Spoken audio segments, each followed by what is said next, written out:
Howdy everybody, OK Fixer here. Before we get into this, I want to tell you about this. My main ride took a dive the other day, and it was click, click, click, click, click, click, click, click, click, click, one. And it was getting worse and worse and worse until it had to click it about 59 times in order to get it started. So, man, I got to fix this. So I got back home and got the car parked. And I said, I know what it is. It's the starter, because I had cleaned my battery connections, okay? And my battery was good. So I know it's the starter. Yeah, the starter's got to be, that's what's wrong with it. So I went to the pull-apart yard, and I got a starter for it. And it's an original, original Nissan Mitsubishi starter made by Mitsubishi. And evidently, it was remanufactured by somebody. It had a remanufacture sticker on the solenoid, but I traded solenoids. And when I put that starter in, I tested it first, of course, and it worked perfectly. When I put that starter in, it would grind. It would grind. It would grind. And it was like, oh, man, this is terrible. So I took it back out and took the solenoid off of this one and put it on my original starter because the motor was still good. It just wasn't pulling the Bendix out all the way. So put the starter in the car and click, click, click, click, click, click, click, click, click, click, click, click, after I tested it a dozen times. And so went to bed that night just flummoxed, like, geez, what's going on? What's wrong? Got a good battery, got a good starter? And I was like, dancing that back and forth in my head. Good battery, good starter, good battery, good starter. Well, what's in between the battery and the starter? Ah, the cables, that's right. So what it turned out to be is the ground cable on the transmission. And what I did is I just took a jumper cable and went from my negative right to the engine, and it started 10 times out of 10. It's perfect. So whenever you have this happen, sometimes it's the double problem. I had a double problem. Two problems. One, it wasn't getting a correct ground. And two, my solenoid was bad. Really weird situation like that. But sometimes it's a double problem. Sometimes they can happen simultaneously. Really weird. You don't have that happen all the time, but sometimes you do. So, alas, let's put that away, and let's concentrate on this. Now, I've taken this thing apart down to the nitty-gritty, and I did manage to get I thought I did, to move. I guess it seized back up again. I'll have to look at that. Let's check the oil in this bomb first. Let's see if it's even got any oil in it before we go any farther. This is a 4-stroke, tiny little 4-stroke. Oh, look at that, it's nice. Oh, sweet, it's got oil in it, and it's clean too. Nice, okay, good. Somebody may have gave it some love. Okay, what we're going to do is throw a little gas down the carb, if I can make that open, and give it a couple pulls and see if she goes. So I haven't even checked for sparks, so this might be a waste of time completely. I did manage, there it is. I did manage to get this throttle so it would open. It has a choke plate at the end here. I have it open, and I'm going to give it a little 2-stroke mix. See what happens.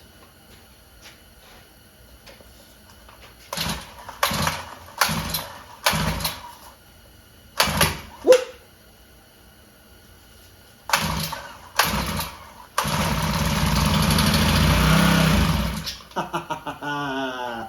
Aha! We have a runner, folks. We have a runner.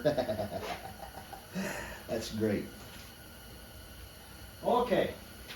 Now, I don't know if I bought the right carburetor for it.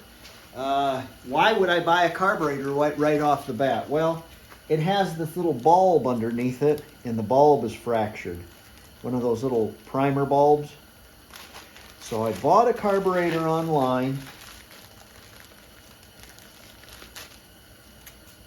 really cheap. And it's probably really cheap. Hey! It was like there's 2 or 3 of them for 2 strokes and 2 or 3 of them for 4 strokes. And I read this on the side here that this is a 40cc machine, so I bought the one for the 40cc machine. This had a bulb on the back of it. I don't know, I have another bulb, but it's set up for like a weed eater with just 2, not 4. And the bulb on the other side of this one is broken. So this almost looks like the right one, and I bet you it will work. I bet you it will work. And what's cool about this is it doesn't have a slide. It doesn't have a slide. Good, I don't have to screw with a slide. Wonderful. Okay, let's have a look at this and see what we got inside.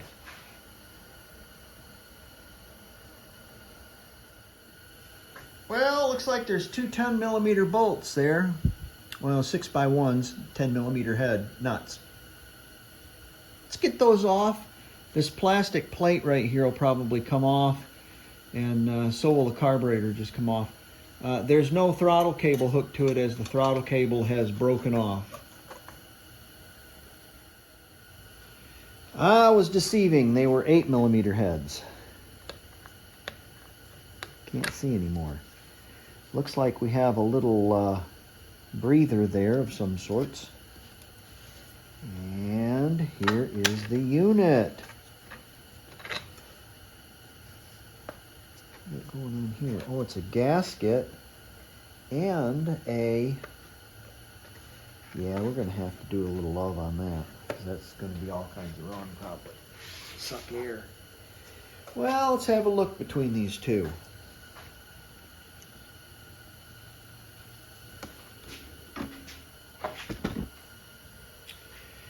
Here's the old one, and there's the new one.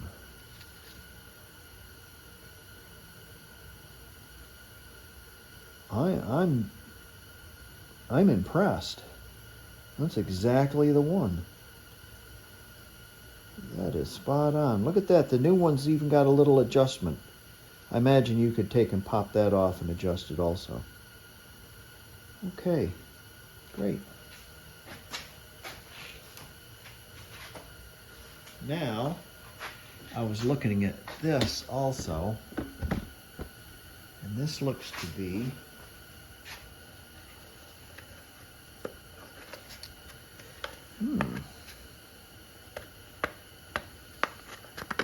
not only is it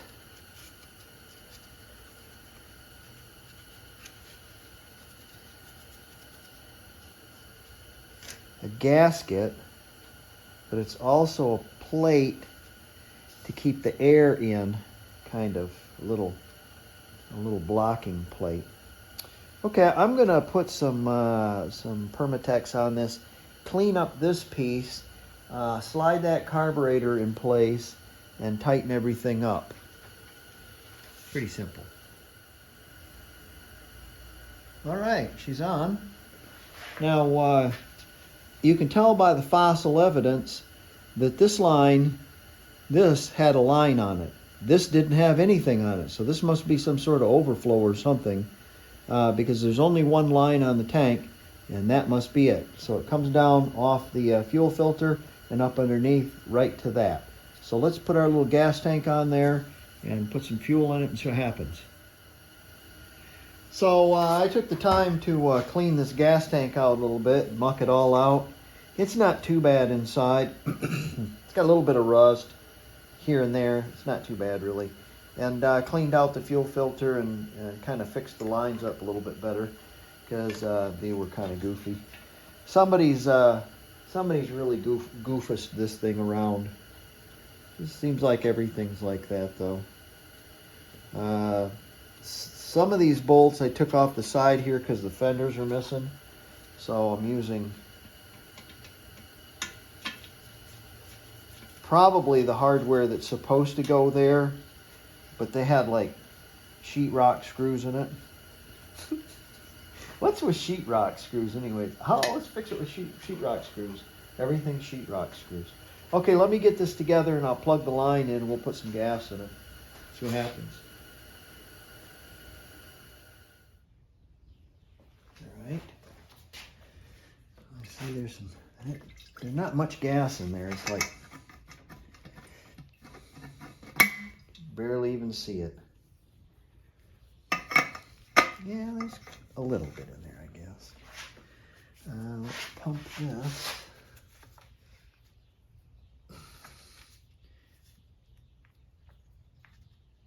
Okay, it's squirting out the overflow. Choke on. I hope this kill switch works. Hey!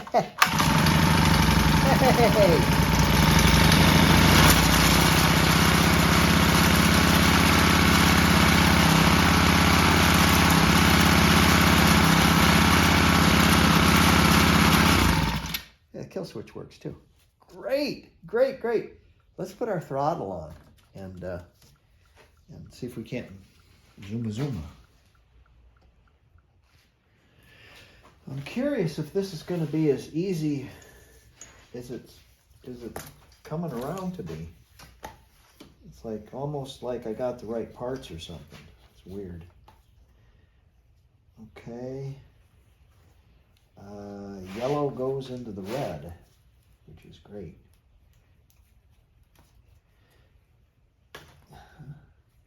And black goes into,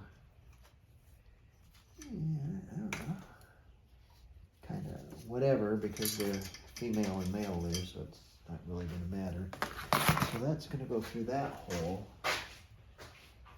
Let's see if they sold me.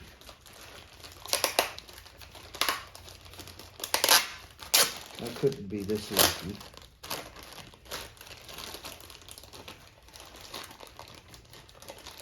Right stuff right off the bat. Could be this lucky. No, it's not a plug and play thing. It's a big old giant goat screw of stuff.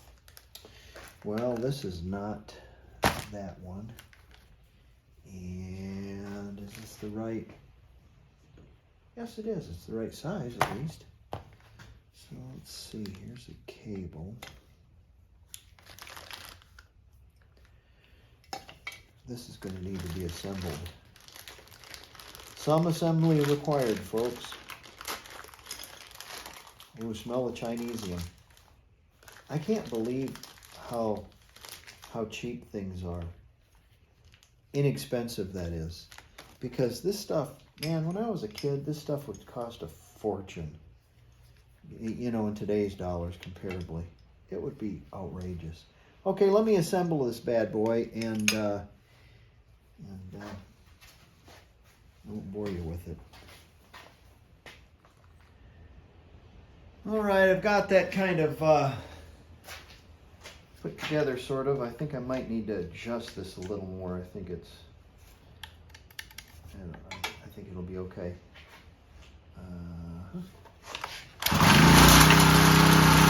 Problem is,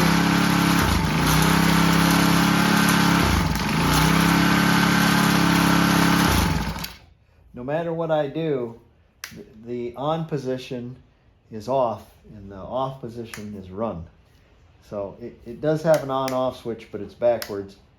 Not because I have it wired backwards. I've tried it either way, but because originally this one had a push-button switch. So probably, yeah, it's too bad I can't use that again. Oh well, this is okay.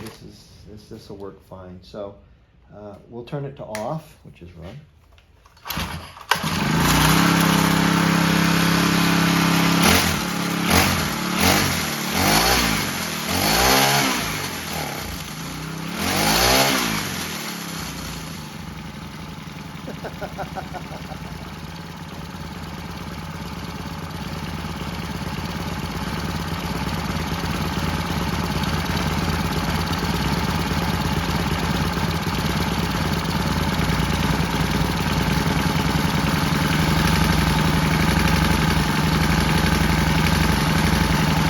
There you go, that's a little better. Oh, there you go. What do you expect for free, huh? Well,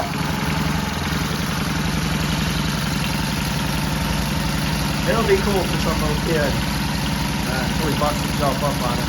All right. Thanks for wrenching in my garage again. See you guys later.